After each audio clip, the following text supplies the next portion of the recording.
US immigration authorities will resume the controversial policy of putting families with children in detention centers as part of a drive to deport undocumented immigrants.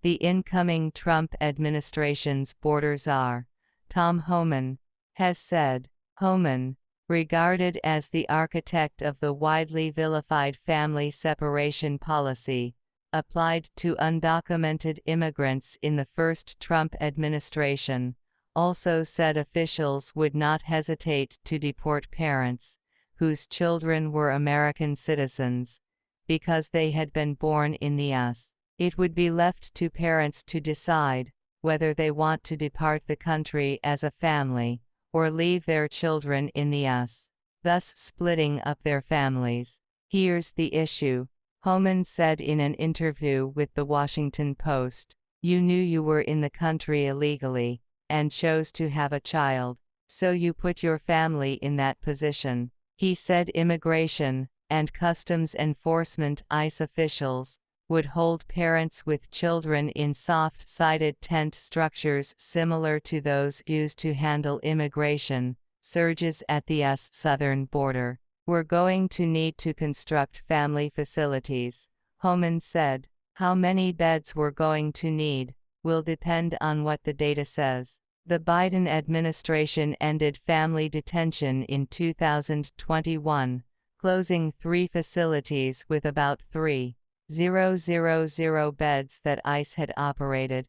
The closures followed criticism from immigration advocates and pediatricians, who warned that such conditions were harmful for children. Homan's vow to revive it is his clearest signal yet of how he plans to implement President-elect Donald Trump's repeated pledge to deport an estimated 11 million undocumented immigrants. He said the Trump administration's policy would be to deport families together, but acknowledged that the government lacked the legal power to deport children who were born in the US, thus putting the onus on whether to split up a family on the immigrant parents. He added, "We need to show the American people we can do this and not be inhumane about it. We can't lose the faith of the American people." In Trump's first presidency, during which he was acting director of ICE,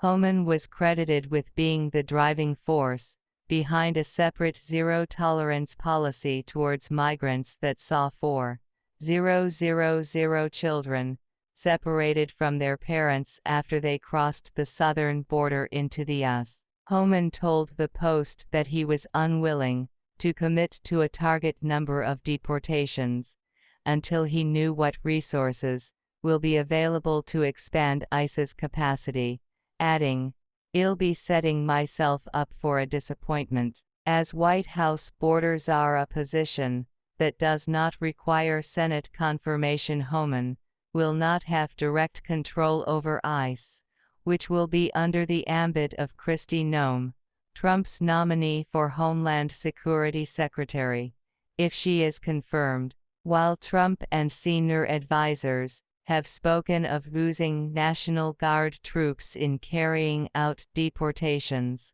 Homan said only trained law enforcement officials would be authorized to make immigration arrests, with military personnel restricted to transportation and other support services. "I don't see this thing as being sweeps and the military going through neighborhoods," he said.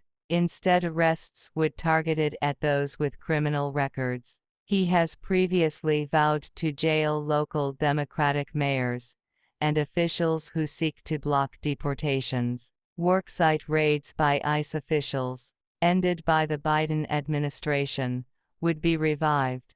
Homan said, "We haven't really worked out the plan for worksite enforcement. We know that employers are going to be upset." He also said he would urge the new administration to reintroduce the Remain in Mexico program, also ditched by Biden, which required asylum seekers to wait outside the US while their applications were being considered.